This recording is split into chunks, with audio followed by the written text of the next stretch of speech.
Have you ever noticed that it feels harder than ever to focus? Not just for children, for adults too.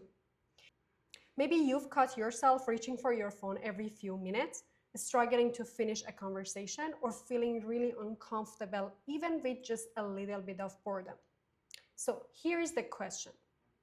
Are we simply recognizing ADHD more these days, or are parts of modern life actually making attention problems more common?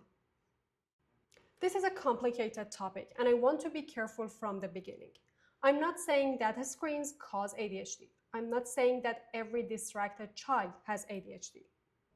But for children who are already genetically vulnerable, our environment may influence how those traits develop and how much they interfere with daily life.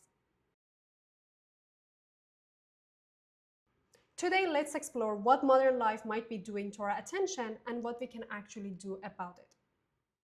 One of the biggest misconceptions about ADHD is that it's entirely genetic or entirely environmental. But the truth is much more nuanced.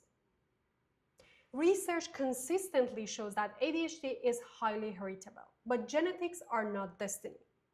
Think of genetics as loading the gun, but environment pulls or doesn't pull the trigger. A child may inherit a brain that's more vulnerable and sensitive to developing ADHD. Whether those challenges become more significant may depend on many interacting factors throughout their development.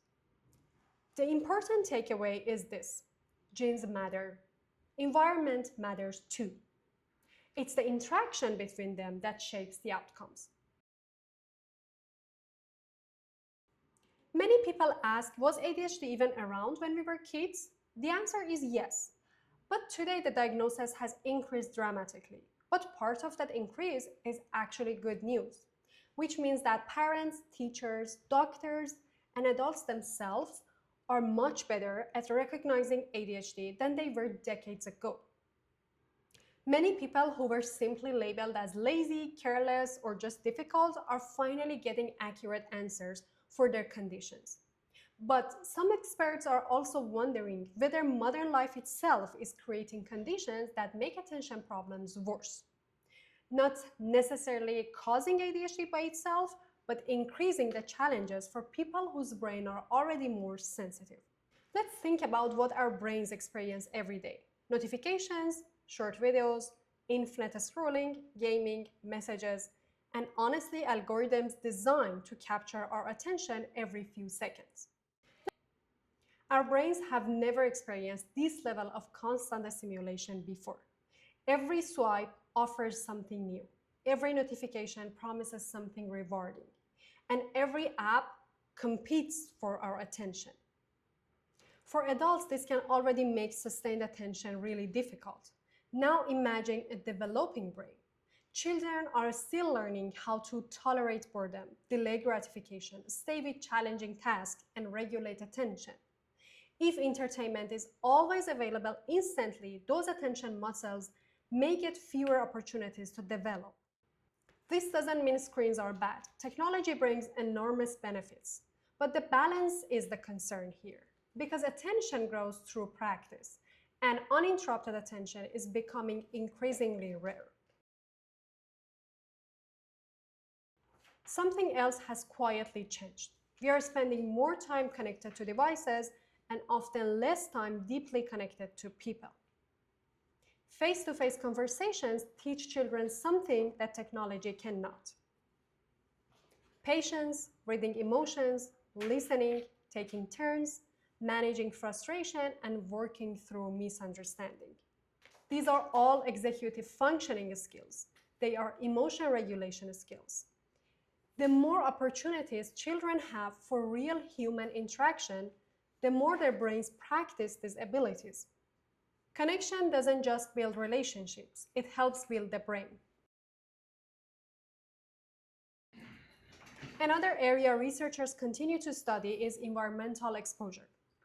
Scientists have explored questions around pollution, certain pesticides, lead exposure, and other environmental toxins. Some studies suggest that this exposure may actually influence brain development in some children. But it's important to be careful here because the evidence is complex. No single chemical has been shown to cause ADHD. Instead, researchers believe there are likely many small factors interacting with genetics over time.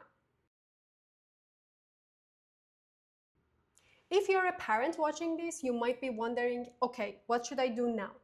You don't need to eliminate every screen, and you don't need to become a perfect parent. Instead of that, stay focused on creating an environment where attention has room to grow. For example, having device-free family meals, encouraging outdoor play, protecting sleep routines, and reading together. Additionally, make sure that you're allowing your children experience manageable boredom instead of feeling their every quiet moment. And also make face-to-face conversation part of their everyday life. If your child truly struggles with attention, impulsivity, and emotion regulation across multiple settings, don't assume that they will simply grow out of it. Getting an assessment doesn't label a child. It helps us understand how to support them. If your child has ADHD or you think they might have ADHD, you haven't caused it by letting them watch cartoons or using an iPad.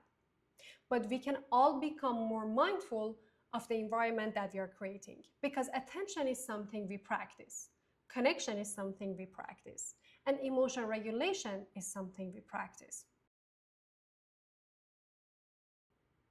Rather than becoming fearful, it makes more sense to focus on what we can control. Nutritious food, physical activity, adequate sleep, and reducing unnecessary environmental exposure where possible. These are not cures for ADHD, but they support healthy brain development for everyone. If you are an adult with ADHD or you are raising a child with ADHD, and these patterns have been affecting daily life, relationships, and emotional well-being, ADHD counseling can help you better understand what's happening and develop strategies that actually fit how your brain works. You don't have to figure it out by yourself. You can learn more or book a consultation through my website.